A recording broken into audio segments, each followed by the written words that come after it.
안녕하십니까, 민영현입니다. 내 집 안방 1열에서 펼쳐지는 프리미엄 특강쇼 방구석 1교시 명리학 개론, 지금부터 시작하도록 하겠습니다.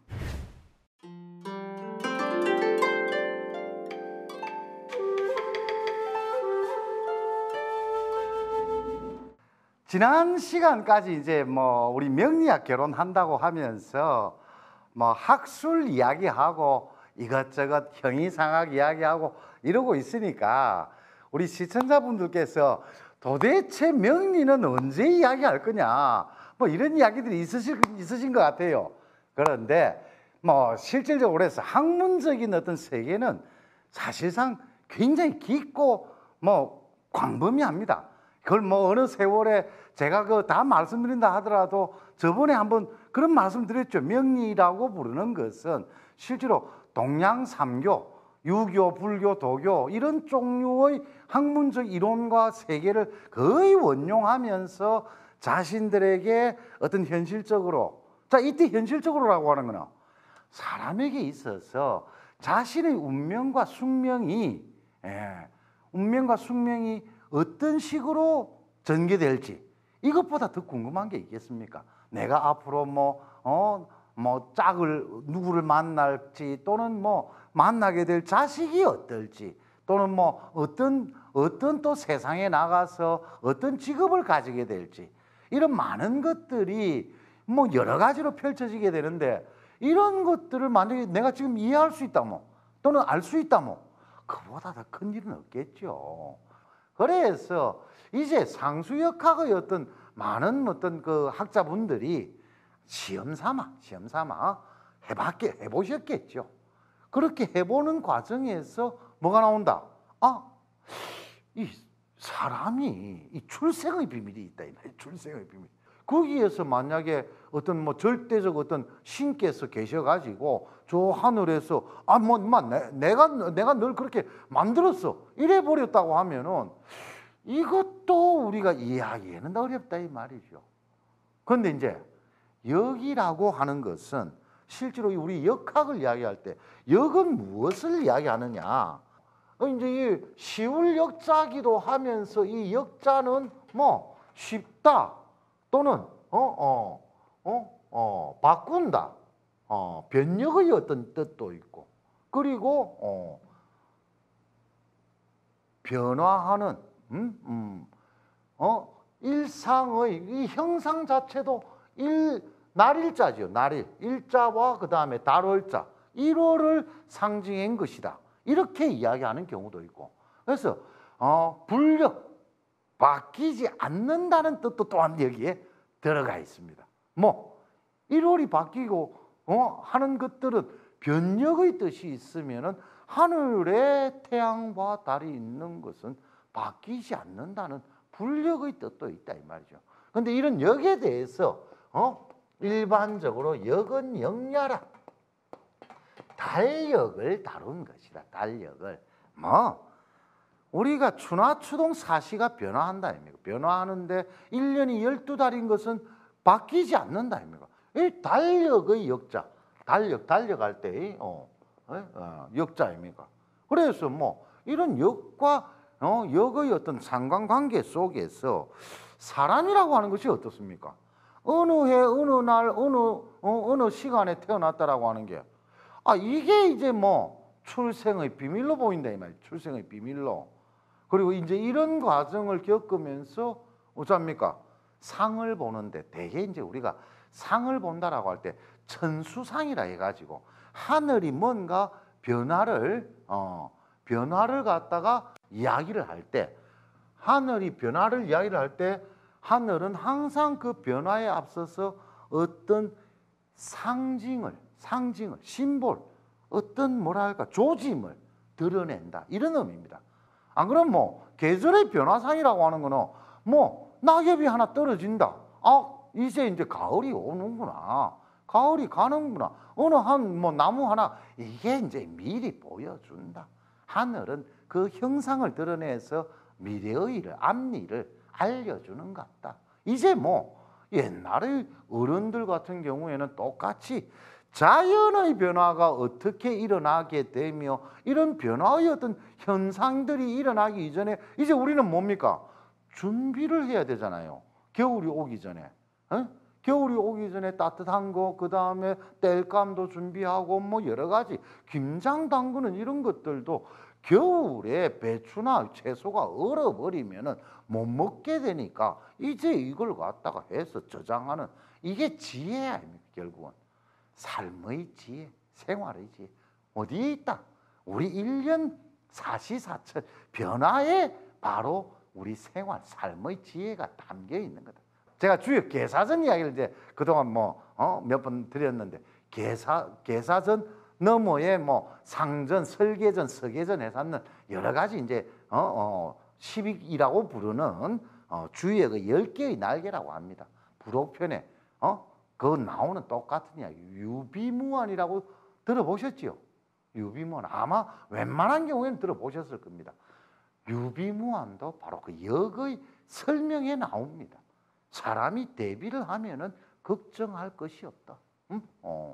그것이 바로 역의 위치고 변화의 어떤 상황에 대응하는 방식이고 그리고 그와 같은 변화의 과정에 우리가 어떻게 잘 적응하느냐인데 하늘을 가만히 보니까 해와 달이 돌고 별들이 빛나는데 해와 달이 돌고 별들이 빛나는 어느 날 어느 달에 태어난 아기가 보니까 어떠하더라.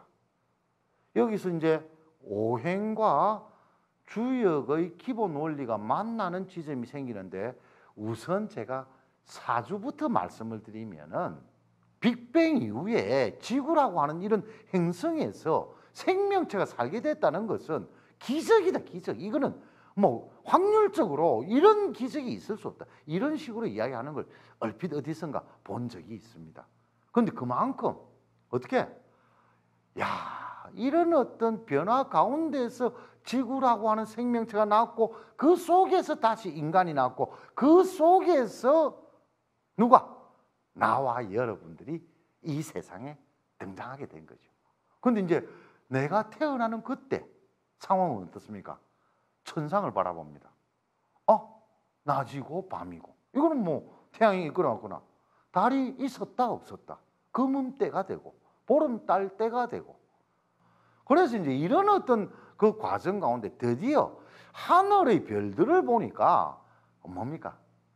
하늘의 별들이 움직이면서 뭔가가 탄생하고 사라지고 하는데 뭔가 이게 주고받는 기운이라고 하는 겁니다. 기운이 뭔가 있어가지고 그런 거 같더라. 이제 어떡합니까? 옛날에도 우리 첨성대 있죠? 옛날에도 똑같이 천문 관측 이런 거 합니다. 하면서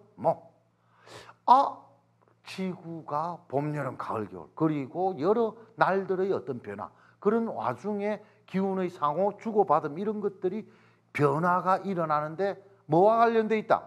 하늘의 별들과 관련되어 있는 것 같다. 이거 이야기하는 동네 어디입니까? 점성술이다. 또는 점성학이라 그러죠. 하늘의 별들의 위치와 상황에 따라서 사람의 어떤 여러 가지 존재와 이런 것들이 달라지더라. 오행의 어떤 탄생을 가지고 이야기를 하면은 실제로 오행의 탄생 이전에 나타나 있는 근원적인 기운의 세계를 이해를 해야 됩니다. 근원적인 기운의 세계를. 이 근원적인 기운의 세계를 이해를 해야만이 이제 사주에다가 이런 어떤 기운들의 어떤 기운들의 글자, 천간지지를 배치하고 배당하게 된 연유를, 까닭을 알게 됩니다. 그러니까 어떻게?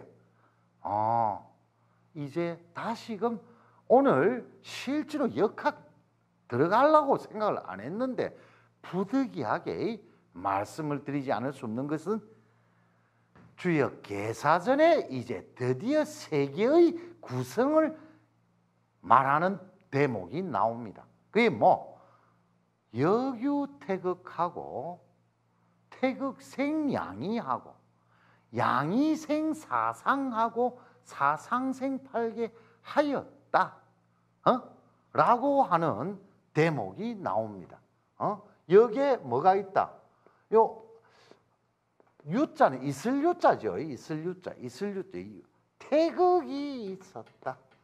태극. 바로 그 태극기죠. 근데 태극이 있었다. 이거는 뭐 그냥 여교 태극, 여기에 말하기를 이 여기라고 하는 말을 빼도 됩니다. 태극이 있었다. 태극이 뭘로?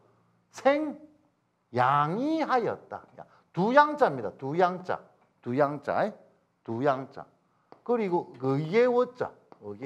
이거는 뭐 한자를 우리 시청자분들께서 굳이 뭐 모르셔도 관계없습니다. 이건 태극이라고. 그리고 사상. 네 가지 형상을 가지게 되었다. 사상이 생8개, 8개의 괴를 만들었다. 요겁니다. 요 대목에서 태극과 이 양의입니다. 양의. 양의. 의계. 뭐 이럴 때 의뢰할 때 양의. 상은 네 가지 상. 태극에서 양의가 나오고 사상에서 8개로 분화되어 나갔다라고 명시해 놓고 있는 겁니다. 어디에? 주역개사전에서. 자, 그럼 태극은 뭡니까? 태극은 우리 태극기 그대로. 이게 태극이죠, 태극.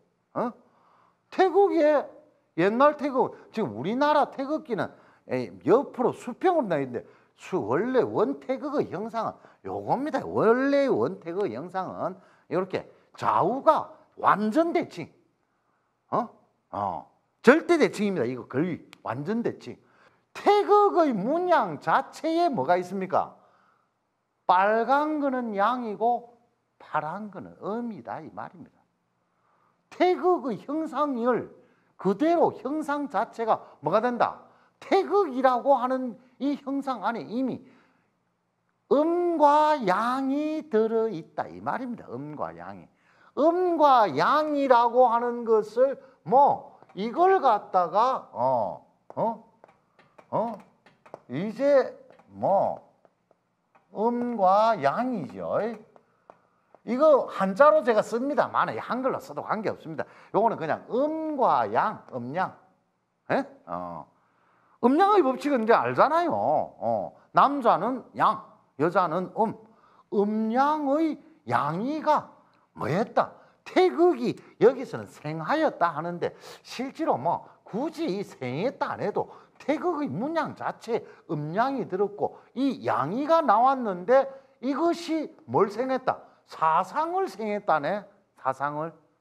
개사전에 누가? 공자님이 딱 요렇게 못 박아놔. 사상에서 뭐 했다? 사상이 8괴를 생하였다. 이 말 때문에 이렇습니다. 이 말 때문에.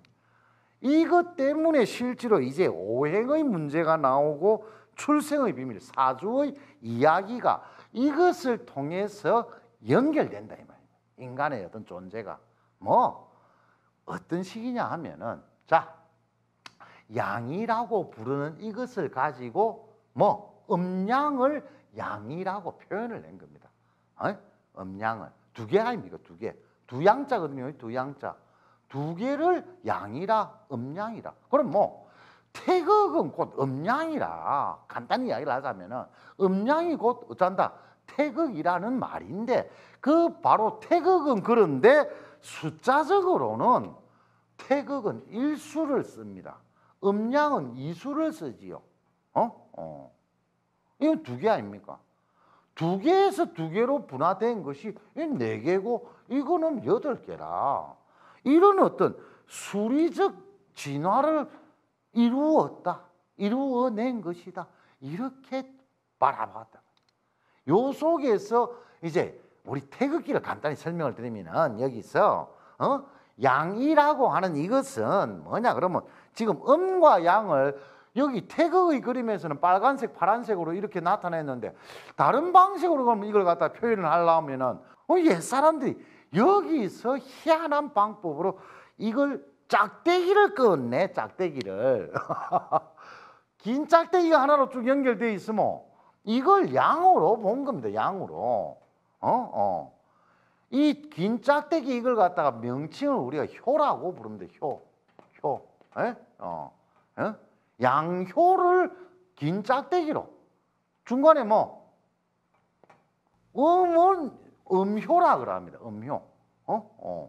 바로 여기서 이제 이 음양의 법칙을 가지고 네 개를 만들어내니까 뭐합니까? 양 자체 원래 하나의 순수한 양에서 음이 하나 서로 주면은 음과 양이 결합하고 순수한 음에다가 양이 하나 주면은 음양의 결합의 형태가 나온다 이 말입니다. 이걸 이제 다른 방식으로 설명을 하면은 요렇게 네 가지로 나뉘어진다는 겁니다. 이게 사상입니다, 사상. 그래서 뭐 태양인 태음인, 그죠? 소양인 소음인 들어보셨죠? 근데 이제 주역에서는 태양이라 하지 않고 노양이라, 양이 늙은 것이다. 노양. 음이 늙은 것이다. 노음. 할아버지 할머니 개념입니다. 간단히 이야기해서. 노양 노음이라 하고. 그리고 여기 이 사상의 측면에서 이건 어떻습니까? 양이 강한 것. 이거는 음이 강한 것. 뭐 요거는 요 이름은 제가 말씀드려야 되겠네요. 요것을 노양이라 그러고 노음이라 그러면 요거는 지금 양이 드러났지요. 양이. 그래서 음이 드러나 있죠. 음이 드러나 있어서 이걸 소음이라 합니다. 소음. 요거는 양이 드러나 있죠. 소양이라고 합니다. 노양, 소음, 소양, 노음. 이렇게. 음양의 법칙으로서 이제 첫 번째 주역 자체에서 이와 같은 태극 음양의 법칙이 양음, 양음. 한 번 양하면 한 번 음하죠. 한 번 양하면 한 번 음하죠. 뭐, 양 중에 음이 있고, 음 중에 양이 있죠. 이와 같이 음양이 서로 교체되면서 이게 뭐다? 이게 사상이 되었고 사상을 가지고 하니께는 이제 핵심입니다. 태극 음양의 계사전 주역의 원칙에서 여기서 어떤 개념이 나오느냐? 기라고 부르는 개념이 나온다. 이 말. 음과 양 자체가 뭐다? 기운기자죠. 기운기자. 음과 양 자체가 기다 이 말입니다. 음기라고도 하고 양기라고도 하고.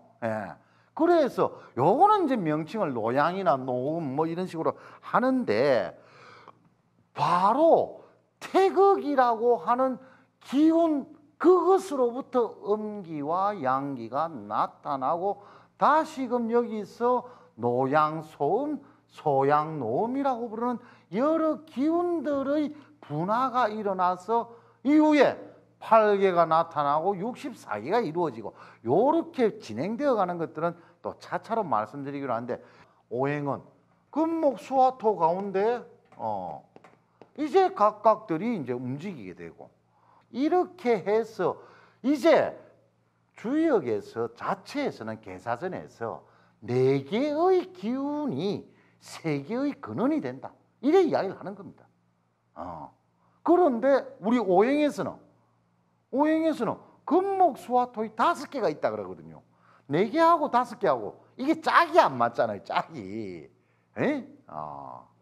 근데 여기서 이제 오행에 속하는 토기의 문제. 요거는 좀 이게 성질이 좀 꼬롬하다. 조금 뭔가 성질이 좀 다른 느낌이다. 다른 느낌. 만약에 양이라고 하는 것은 어떤 느낌입니까? 우리 음양을 뭐 간단히 생각하면 양은 따뜻하고 음은 차갑지요. 그리고 뭐 양은 활발하고 뭐 음은 좀 고요한 것 같고. 그래서 뭐 음양을 가지고 이야기를 하니까 뜨겁고 활발한 거. 뭐 톡이라고 하는 것은 여기서 일단 배제를 합니다.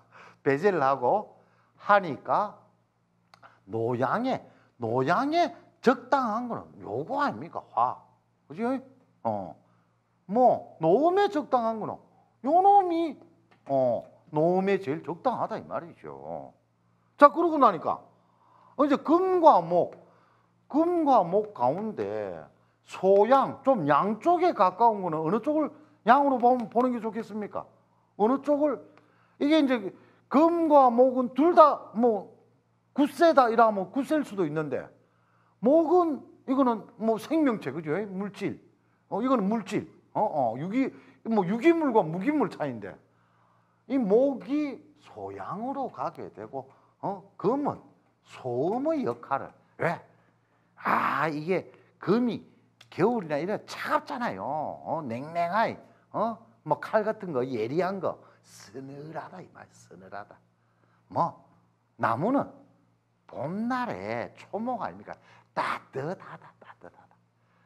이걸 딱 해놔놓고는 옛사람들이 이것을 어디에다가, 세상의 변화에다가 갖다 붙인데, 어디에 제일 먼저 갖다 붙이겠습니까? 봄, 여름, 가을, 겨울. 봄, 여름, 가을, 겨울. 사계절이라고 하는 것은 사실상 뭡니까? 사계와 사절로 구성된다면, 사계와 사절. 사계라고 하는 거는 그 사이를 이어주는, 연결하는 뭐 그런 느낌이죠. 사계라고, 비발디의 유명한 사계 아시죠? 음악.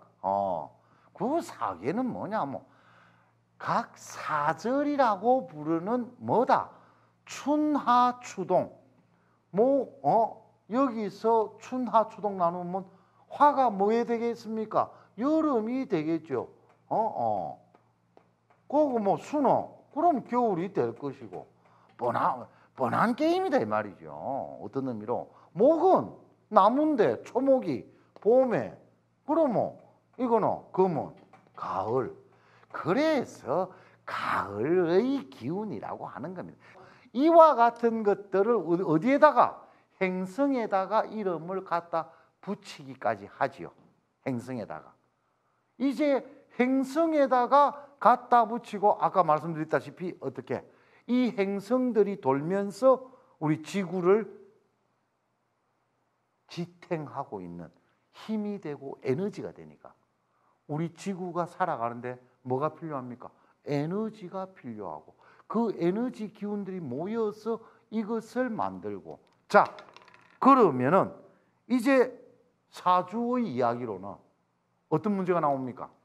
여러분들이 사람이 어느 한순간에 태어날 때, 그때에 어떻게 일주일 중에 어느 한 시간에 태어날 거 아닙니까?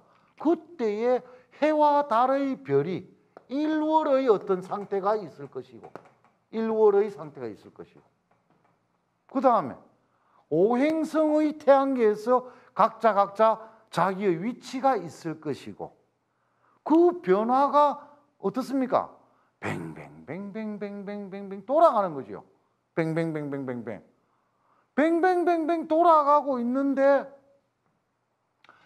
그 어느 한 날에 어쩐다. 당신이 태어났다.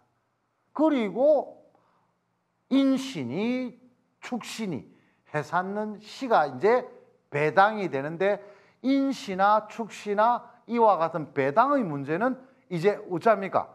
우리가 하루 종일 쓰는데, 옛날에는, 지금은 우리가 1시 20분 오전 오후 이래 나누어 가지고 하는데, 우리 동양에서는 어쩐다? 바로 12지를 그대로 각각의 시간 2시간씩의 배당을 하면서 자시다, 축시다, 인시다 이렇게 표현을 해왔죠. 바로 그와 같은 시간의 어떤 시간대의 글자가 뭘로 나온다? 육식갑자, 간지로 나오더라 이 말. 육식갑자.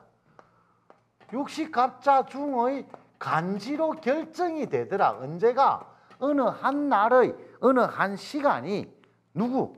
사람이 태어난 바로 그 시간에 간지를 쓰게 된 연유가 바로 여기에서 여기가 만나면서 작용을 하고 기운이 우리 주변 전체 사회를 감싸고 있다. 이 기본 개념이 여기에 들어간다는 겁니다. 그럼 뭐 바로 그때에 당신이 태어난 그때에 하늘과 태양과 달의 하늘에는 태양과 달 그리고 금목 수화토 저 오행성들이 각각의 배치가 기록되는데 이 배치를 뭘로? 실제로 우리 동양의 육식갑자 간지술에서는 책력으로 이 간지로서 설명 가능하다라고 보는 겁니다. 그리고 이걸 가지고 어떻게 그대로 대응을 시킨 결과가 지금 현재 우리가 쓰게 되는 생년월일시, 생년생월, 생일, 생시의 각각의 시간대가 되고 별들의 위치가 되고 그 시간대와 별들의 위치가 뭘로 나타난다? 뭘로 나타난다? 사주라고 하는 개념으로 나타나는데 사주는 바로 네 가지 기둥이라고 하는 뜻입니다. 네 가지 기둥. 집을 짓는데 건축을 하는데 우리가 기둥을 세워야 되지요. 근데 이제 그 기둥을 그 기둥이 굵고 튼튼하냐? 가늘고 부실하냐? 요 차이죠. 굵고 튼튼하면은 좋을 것이고 가늘고 부실하면은 조금 큰 집을 짓기는 무리가 있을 것이고 이런 방식으로 이제 사람을 보면은 어떨까? 아마 그런 생각이 있었을 것 아닌가 싶습니다. 옛 사람들이 자, 그런데 이제 더 중요한 거는 그렇게 해서 이런 생각을 가지고 여러 상황들의 사람들의 이제 대비를 해보고 맞춰보니까 맞추어 보는 과정에서 어떤 현상이 맞네. 그죠? 어떨까요? 여러분들 생각은 어떠십니까? 과연 맞을까요? 틀릴까요? 여기에 지금 오늘 사실상 시간 관계상 다 말씀드리지 못한 숨은 변수들이 이제 있습니다. 아까도 이야기했다시피 여기서는 사상이었는데 이게 갑자기 오행이 나타났고 그리고 이것들이 또 만난다는데 만나는 바로 그 원리는 명리의 학이라고 부르는 기본 학문적 영역 속에서 찾아야 하고 이제 간지를 가지고 지금 제가 말씀드린 여기까지 사실상 학문적 영역으로 볼 수도 있는데 간지를 쓰게 되면서 8자가 들어가지요. 그것을 일컬어서 우리가 사주팔자라고 하는 겁니다. 그럼 사주팔자를 이제 핵심은 문제는 다음 단계에 해석을 해야 되는 거죠. 해석을. 근데 이제 이 해석은 옳을 수도 있고 틀릴 수도 있고 그러고 이런 해석이 일어나기 이전에 그 원리를 추적하는 것들은 명리의 학문적 세계가 되고 이제 여기서부터 현실적으로 당신의 사주팔자가 결정되었을 때 가지고 해석하는 것, 해석하는 방식은 술법이 되는 거죠. 술법이. 이제 그럼 아직도 우리가 더 봐야 될 것들은 가득합니다만은 시간이 오늘도 아쉽지만 여기에서 일단 마무리를 짓고 다른 날 다음에 이제 왜 이것들이 해석이 되고 설명이 될 수 있는지 알려드리도록 하겠습니다. 오늘도 긴 시간 시청하시느라고 고맙습니다. 수고하셨습니다.